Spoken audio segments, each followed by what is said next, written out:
నాన్న సిగరెట్ కాల్చొద్దురా, లేదా బాగా చదువుకోరా, రాత్రిపూట ఇడ్లీకి ఇంటికి రారా, ఇలాంటివన్నీ చెప్పినప్పుడు మా నాన్న ఏంటి బాగా నసదొబ్బుతున్నాడు, చేదస్తాం అనుకుంటాను, మా నాన్నకి సరిగ్గా తెలియదు అనుకుంటా బతకటం, అందుకని ఇలా అయిపోయాడు అనుకుంటాడు.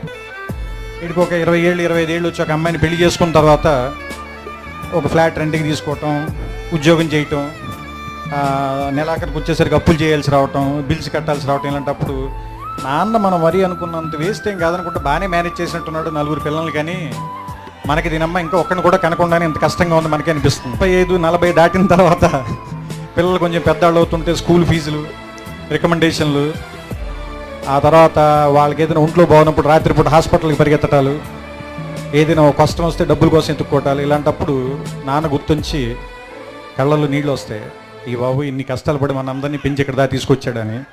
కానీ మనం అది చెప్పేసరికి చాలామంది నాన్నలు 2 రోజు చచ్చిపోతారు. ఉద్దేశం ఏంటంటే నాన్న బతికుండగానే మనందరం థ్యాంక్స్ చెప్దాం.